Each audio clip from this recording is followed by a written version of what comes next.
And then ito, ano, chocolate. Para kay Love yan sa work niya. Ayan si birthday girl. Kumuha rin pala kami nito. Ano, red real bacon pieces.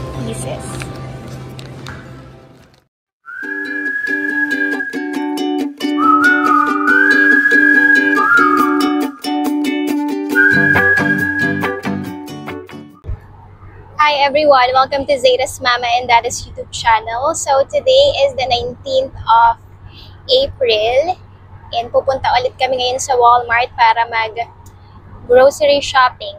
So yung $250 na weekly budget namin, I'm not sure kung magiging enough pa siya kasi nga may mga bibilhin na additional stuff dahil para sa birthday celebration ng aming baby na si Zeta. So, yung birthday celebration niya will be tomorrow, the 20th. Pero yung birthday niya talaga is the 21st.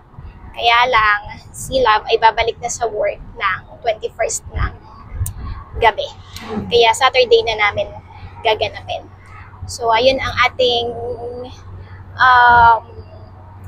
agenda for today. So, samahan niyo kami.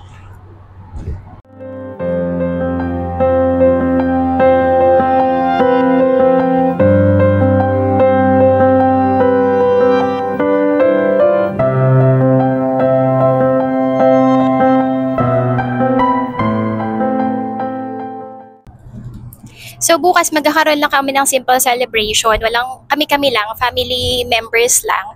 So si Love ang magluluto ng mga handa. Love, what are you going to prepare for Zeta's birthday, the food? I'm gonna make adobo because Michelle asked me to make adobo all the time. I'm gonna make pasta salad because it's delicious. And I'm going to make deviled eggs because we have a lot of extra pickled eggs. And that's it.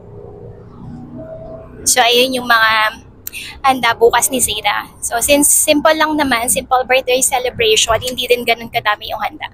Iba kasi diba pag sa Pilipinas tayo, ang birthday celebration, first birthday celebration is talaga bongga, tapos maraming mga invited. Dito kasi wala rin naman kami may invite kasi yung ibang mga friends niya hindi na niya masyado nakausap, tapos malayo din sila dito, tapos yung iba niyang relative mga busy din. So kami lang, kaming tatlo, si Zeta, ako, tapos si Love, and then yung parents niya. So ayun lang, maitawid lang ang first birthday ng aming baby na si Zeta. Andito na kami sa Walmart and maganda yung weather today. Warm. Tapos hindi siya ganun, yung araw hindi siya ganun ka, tawag dito. Hindi ganun ka tindi. Kaya magandang lumabas. Kaya marami ring sasakyan dito sa Walmart. Maraming cars sa parking lot kasi nga maganda yung weather siguro. Kaya maraming namimili. So ayan ang Walmart na lagi namin pinupuntahan dito sa Brooklyn or Danielson, Connecticut. Meron pang isang Walmart na malapit doon sa apartment namin pero mas prefer ni Love na dito pumunta. Andito na kami sa Walmart. So una namin kinuha is yung Robitussin cough. What's that? Long acting cough gels. Kasi inuubo ako. Tapos yung baby ko na si Zeta, natatakot siya sa ubo ko. Kagabi, ang tagal niya matulog. Kasi every time na umuubo ako, umiiyak siya. Nakakatawa. And worry. Andito kami sa mga face stuff. Face G. Ang tawag ni Love, face G's. Para sa aking facial serum. Kasi ubos na. What's this? $6.97? Or I'm looking at the wrong price.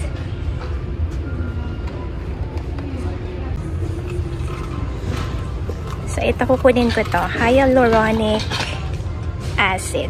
$14.68. So sana this time tama na yung price. Facial serum. Yeah. Love, I always use hyaluronic acid. Look at this one. The value is 35 and you only gotta pay 18. But you have to call the thing. That's not, I don't care. Look, I know. it's right up. What's that? How about that one? Someone's gonna go here. Yeah, this one maybe is okay. But it's smaller. But it's better. No, it's only for this one is 14. Look at the value of that. They're losing money on that. Over here, This is a trial size, love. This is very small. This one is bigger. Look. See? And this one is better. So, ito na ang kukunin ko. So, kubuha din kami nitong Bubble Blast Solution. Gagamitin namin yan bukas para sa birthday ni Zara. Para may pa-bubbles. For sure, mag-e-enjoy dyan si Zara.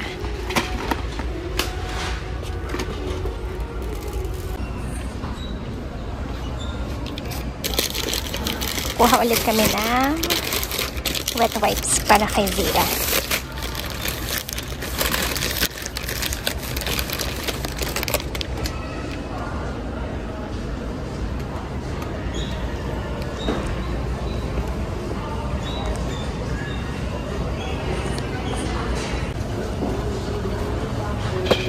Kumuha kami nitong garbage bag. Yung malaking garbage bag and maliit na garbage bag.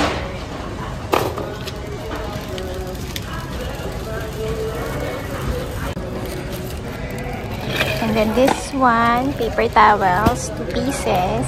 sponges. So ngayon, meron ng list sila para wala kang makalimutan. Zara, take off your pinky.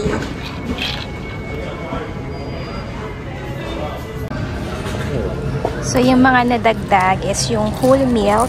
Ito. Yan. Kasi ita-transition na namin si Zara sa whole milk. Tapos water. Ni Zara, water nila for work. And then this one, mozzarella cheese. Salami. At yung hawak ni Zara na Scotch Brite scrubs sponges.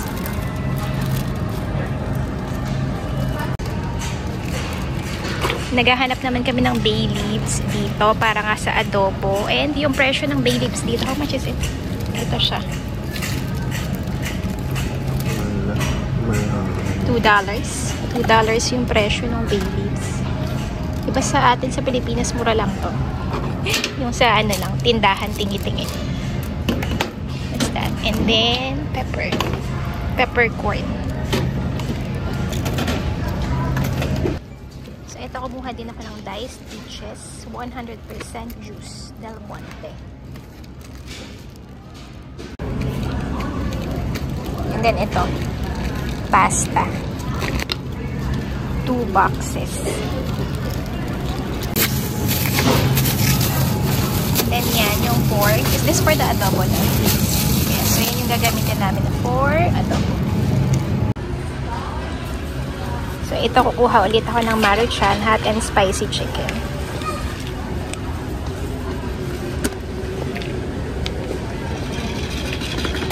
I thought you wanted more than 2. Huh?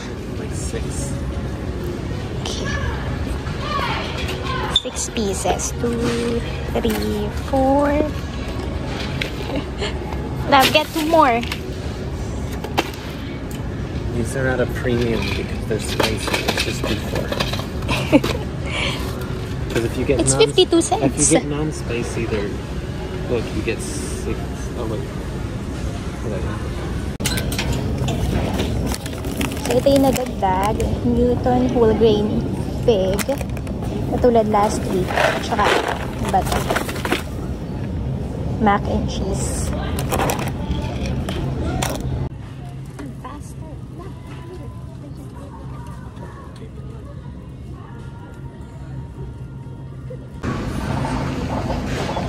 Kumuha din kami ng mayonnaise, balsamic vinegar, black olives, and then itong dalawang olives. And then itong chocolate. Para kay Love yan sa work niya. Ayan si birthday girl. Kumuha rin pala kami nitong red real bacon pieces. So, andito kami sa mga cake kasi para sa birthday cake ni Zayra. Happy birthday, Zayra. So, meron kaming bread and then this one. Mango sorbet. What's that? And this one, mango sorbet. So, ito, vegetables ulit, celery and carrots. Look, peaches. And then peaches, maybe. Mushy. No, lovely. Let's just get that peaches. They're not all mushy. No, I think this peaches that I got is better. I don't like that one. So, meron ding onions, peppers, and garlic at nakukuha pa sila. So, next ito, green beans, and then, that. Grape, plum. Yeah, that's good. And then yan, strawberries din. So, ayan, nagbabayad na sila. Check natin mamaya kung magkano yung total ng aming pinamili. Ayan siya. So, ito yung total ng aming pinamili. $189.41. So, pasok na pasok sa budget. Less than $200. So, doon na kami mamili ngayon sa Walmart. Kung mapapansin nyo, walang masyadong mga meat, ganyan, para sa pagkain sa bahay. Kasi nga, ang dami pang mga meat and chicken doon. Yun yung pinamili ni Richie. Kasi ang ginagawa niya, niluluto na niya, tapos bina-vacuum seal niya. So, ayun, since hindi pa ako masyado marunong magluto, yun yung madalas kong kinakain. So, madami pang natira dun. Kaya yung aming na-grocery for today, kasama na yung mga food para sa birthday celebration ni Zayra is, less than $250. So, at least, diba, nakatipid kami. Less than $200 na.